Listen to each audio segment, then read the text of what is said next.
All right, let's jump right in. We're about to explore a story that's, over 2,000 years old? But hang on, this isn't just some dusty old history lesson. The source material we're digging into today makes a really bold claim that this ancient story actually holds the power to create profound personal change in your life right here, right now. And that really gets to the heart of it, doesn't it? I mean, seriously, can something that happened 2 millennia ago genuinely impact who you are today? Can it really transform you? To find the answer, we have to look at the lives it touched. So let's take a look at this guy, Zacchaeus. He wasn't a good dude. As a tax collector, he got rich by cheating his own community. But then he has an encounter with Jesus, and his life just does a complete 180. He doesn't just say, "My bad." He actually goes and repays everyone he ripped off and then gives away half his entire fortune. That's not just turning over a new leaf. That's a whole new tree. And he's not the only one. Look at Mary Magdalene. The source describes her as being tormented, afflicted by what it calls 7 demons. I mean, can you imagine a life defined by that kind of suffering? But then, something changes. She goes from that dark place to become one of Jesus's most trusted followers, the very first person to share the biggest news of all, that he had risen from the dead. From tormented to herald. That's some transformation. So what is going on here? According to the source, these stories aren't just about people deciding to be better. They're examples of a core promise. And this quote really nails it. It talks about becoming a new creation. It's not a renovation project on the old you. It's the idea that the old you is gone and something completely new has come to take its place. Now that is a massive claim. So it makes you wonder, right? Where does that kind of life-altering power come from? How can a person be made totally new? To understand that, we have to look at who the source says Jesus actually is. And this is the absolute heart of the story. It all comes down to a claim about identity. The source is incredibly clear. Jesus isn't just presented as a great moral teacher or a prophet.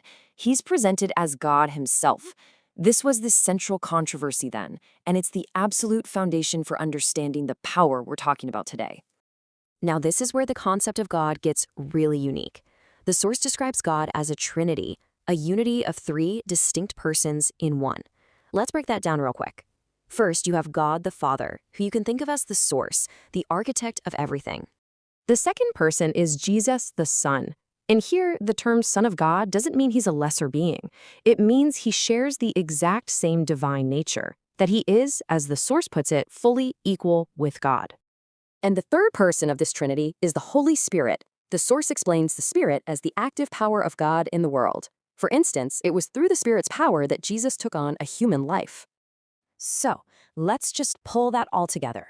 You have 3 distinct persons, Father, Son, and Holy Spirit, and together they are the one God.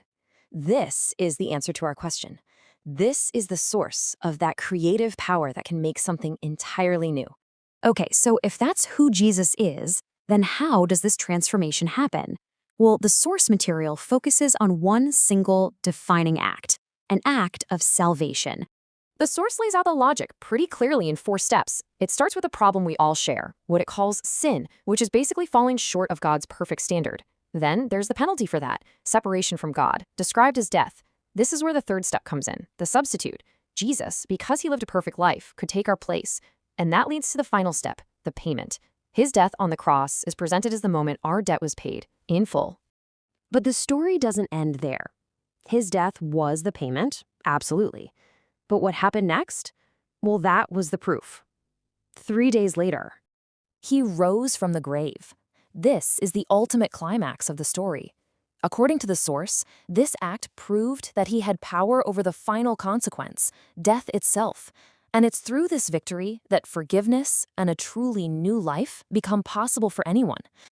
So this brings us full circle. We've seen the historical examples and the big theological claims. But now let's connect this ancient story right back to you. Because the source describes this not just as a story to be learned, but as an invitation, one that's meant to be accepted. And what's really striking here is how simple the promise is. It's just an open door. This quote is absolute. Whoever comes to me, I will never cast out. Notice there's no fine print, no list of conditions or exceptions. The source presents this as a universal welcome.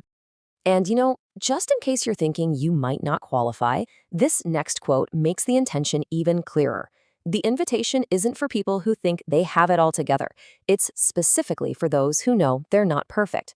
It's for, in his own words, sinners. It's a message for anyone who recognizes their own flaws.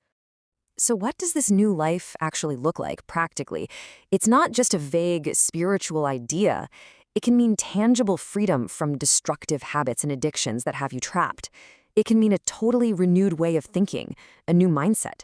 And it can mean deep, profound healing from the hurts and the wounds of your past. So we end where we began, with a question for you. We've explored the stories, the claims, and the incredible promises from this source material. We've seen what being a new creation meant for Zacchaeus and for Mary. The final question this leaves us with is this. Looking at your own life, your own story, what could that promise mean